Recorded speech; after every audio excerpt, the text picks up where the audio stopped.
It was a quiet Saturday morning, the kind where the neighborhood felt frozen in time. No lawnmowers, no kids on bikes, just the soft hum of birds and the distant sound of a garbage truck. I stepped into my garage with a cup of coffee in my hand, still half asleep, and pressed the button to open the door. The garage door rose slowly, revealing my car parked exactly where it had been every day for the last 3 years, a dark blue sedan I had worked overtime to afford. The sunlight hit the hood, and for a moment, everything felt normal. Then I heard screaming, "Hey, stop, that's my car." I froze. My first thought was that someone was joking. I stepped out of the garage and saw her storming across the driveway like a hurricane in human form. She was in her late 40s, wearing oversized sunglasses, gripping her phone like a weapon. This was Karen, the self-appointed law enforcer. "What do you think you're doing?" she shouted, pointing at my car. Opening my garage," I replied, confused. She laughed, but it wasn't a normal laugh. It was sharp, angry, and full of confidence. "Nice try, I just bought that car yesterday. And now you're trying to steal it." I blinked. "What are you talking about? This is my car." She immediately raised her phone and started recording. "Everyone, look at this criminal. He thinks he can just steal a car in our community." I felt my stomach drop. Neighbors began opening their doors. Curtains moved. Phones came out. "Ma'am," I said calmly, "I've owned this car for years.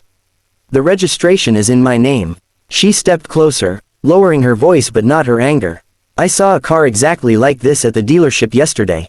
Same color, same model. That means it's mine." "That's not how cars work," I said. Her face turned red. "Don't lie to me. I'm calling 911. Before I could stop her, she pressed the call button.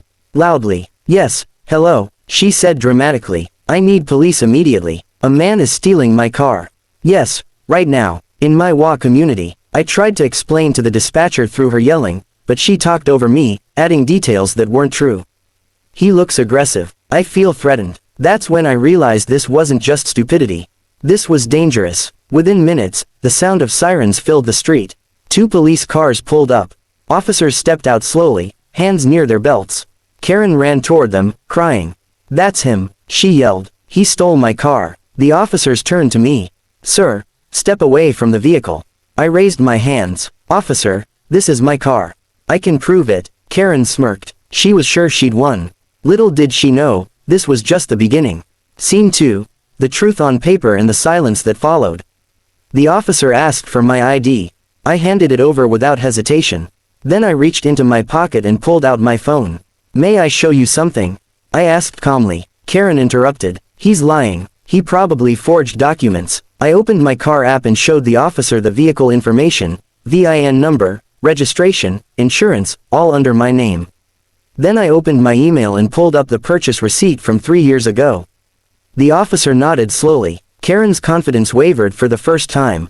"That doesn't prove anything," she snapped. "Anyone can fake emails." The officer walked around the car and checked the VIN through the windshield. He radioed it in. We stood there in silence. Then the radio crackled. "VIN confirms registered to male homeowner at this address. Vehicle is legally owned." The officer looked directly at Karen. "Ma'am, this vehicle does not belong to you." Her mouth opened, but no sound came out. "That's impossible," she finally said. "I just bought one exactly like it." The second officer crossed his arms. "Ma'am, owning a similar car does not give you ownership of this one." Karen's tone changed instantly. "Well, I was just being cautious. This is an HOA community. We have standards." I felt anger rise in my chest. "You called 911 and accused me of theft. You said I was threatening you." The officer turned to her.